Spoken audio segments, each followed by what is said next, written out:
जय हिंद दोस्तों, money mountain के इस वीडियो में आप सभी का एक बार फिर से स्वागत है। और वीडियो स्टार्ट करने से पहले बता दें कि ये वीडियो हम केवल इंफॉर्मेशन एंड एजुकेशन पर्पसेस के लिए बना रहे हैं। यदि कोई निवेश करना चाहता है तो वो निवेश करने से पहले अपने फाइनेंशियल एडवाइजर से जरूर राय ले ले। तो आज हम मैरिको लिमिटेड के बारे में बात करेंगे। कंपनी 1988 में स्टैब्लिश हुई थी। 1990 में कंपनी ने उस समय 40 साल पुरानी company the Bombay oil industry का अधिग्रहण किया था। मैरिको कंज्यूमर गुड्स सेक्टर में इंडिया की एक लीडिंग कंपनी है।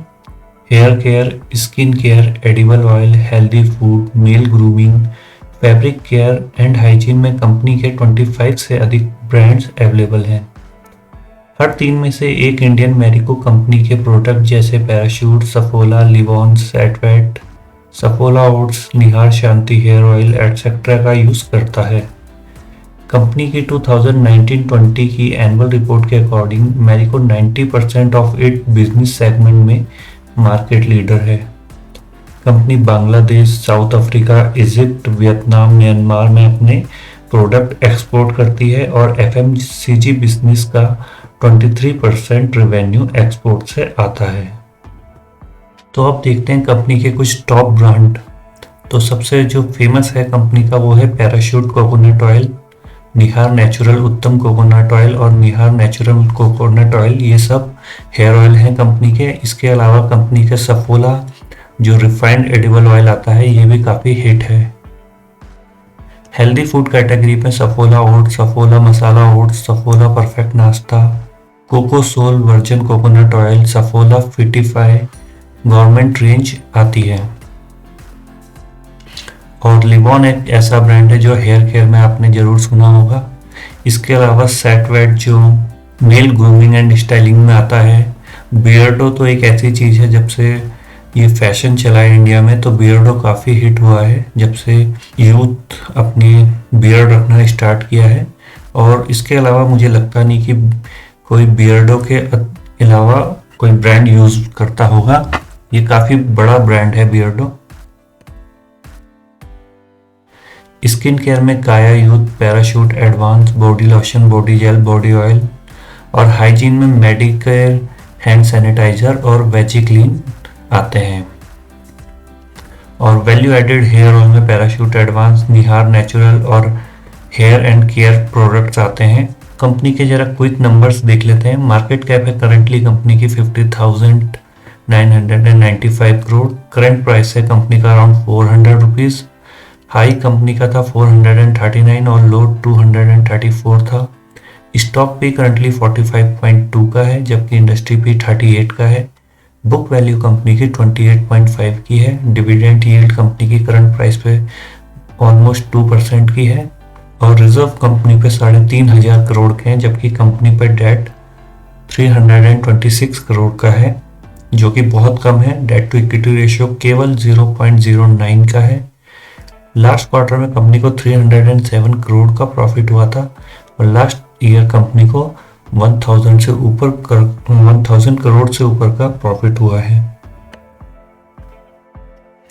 क्वार्टरली रिजल्ट देखें तो दिसंबर 2020 के क्वार्टरली रिजल्ट्स जो हैं वो हाईएस्ट एवर रेवेन्यू कंपनी ने जनरेट किया है पिछले जून 2019 के बाद से। कंपनी अच्छे ऑपरेटिंग प्रॉफिट मार्जिन्स के साथ बिजनेस करती है। लेटेस्ट क्वार्टर का प्रॉफिट रहा था वो 307 करोड़ रुपीस का रहा था। प्रॉफिट एंड लॉस स्टेटमेंट देख लेते हैं तो कंटिन्यूस कंपनी की सेल्स में उछाल ही है। कंपनी के जो रेवेन्यूज हैं वो ईयर ऑन ईयर बढ़ते जा रहे हैं और कंपनी के जो प्रॉफिट मार्जिन्स 13-14% के रहते थे वो भी बढ़ करके अब 20-21% के हो चुके हैं। ये एक अच्छी बात है। सबसे अच्छी बात इसमें यह है कि कंपनी कंटिन्यूस अपने शेयर होल्डर्स को डिविडेंड पे आउट करती है, जो पहले जब कंपनी के रेवेन्यूज कम थे और प्रॉफिट भी कंपनी को कम होता था और उस समय कंपनी डिविडेंड पे आउट कम कर रही थी। लेकिन अब जैसे जैसे कंपनी के रेवेन्यूज बढ़ रहे हैं और कंपनी के प्रॉफिट्स बढ़ रहे हैं तो साथ साथ कंपनी ने अपना डिविडेंड पे आउट भी बढ़ाया है। जो कभी कंपनी 20-25% का डिविडेंड पे आउट आप देख सकते हैं, 14-15% का भी डिविडेंड पे आउट करती थी, अभी लास्ट फाइनेंशियल ईयर में कंपनी ने 85% का डिविडेंड पे आउट किया है। बैलेंस शीट देखते हैं कंपनी की। शेयर कैपिटल कंपनी की करंटली 129 की है। रिजर्व कंपनी के पास 3500 करोड़ से ऊपर के हैं। बोरोइंग कंपनी पे बहुत कम है, 326 करोड़ की है। फिक्स एसेट कंपनी पे 1600 करोड़ से ऊपर के हैं। कंपनी की जो सेल्स ग्रोथ रही है वो 10 सालों में डबल डिजिट की रही है। प्रॉफिट ग्रोथ कंपनी की डबल डिजिट की रही है 10 सालों में। और लॉन्ग टर्म में कंपनी बहुत अच्छा प्रॉफिट बना करके देती है। कंपनी का जो स्टॉक प्राइस का CAGR है वो 10 सालों में 20% का है। तो पिछली वीडियोस में जैसे कि हम बताते हैं कि यदि कोई निवेशक बाजार में लंबी अवधि के लिए बना हुआ है तो उसे 15% का जो CAGR है स्टॉक प्राइस पकड़ना चाहिए। ऐसी कंपनियां जो 15% एटलीस्ट दे सके उनको कंसीडर करना चाहिए। तो यहाँ पर इस कंपनी ने अच्छे मार्जिन से इस 15% को बीट किया है। 20% के CAGR से कंपनी पिछले 10 सालों में कंपनी का शेयर प्राइस बढ़ा है। और रिटर्न ऑन इक्विटी और return on capital employment company के शानदार हैं। रेशियोज देख लेते हैं कंपनी के। तो return on capital employment company की शानदार रही है। डेटर डेज कंपनी के 27 डेज है करंटली, यानी कि कंपनी विद इन 1 मंथ अपने पैसे रिकवर कर लेती है। इन्वेंट्री टर्नओवर भी कंपनी का सही है। शेयर होल्डिंग पैटर्न देख लेते हैं। तो ये इस कंपनी के बारे में बहुत इंपॉर्टेंट चीज़ है। यहाँ पर अगर आप देखेंगे तो पब्लिक के पास केवल 6% शेयर है। और FIIs देखेंगे अगर आप, फॉरेन इंस्टीट्यूशनल इन्वेस्टर, वो ऑलमोस्ट 24-25% इस कंपनी में स्टेक होल्ड करते हैं। कंपनी के प्रमोटर्स ऑलमोस्ट 60% स्टेक होल्ड करते हैं। DIIs ऑलमोस्ट 10% होल्ड करते हैं। बहुत छोटा सा स्टेक गवर्नमेंट के पास भी है इस कंपनी का। तो हर तरह के इन्वेस्टर्स आपको इस कंपनी में देखने को मिलेंगे।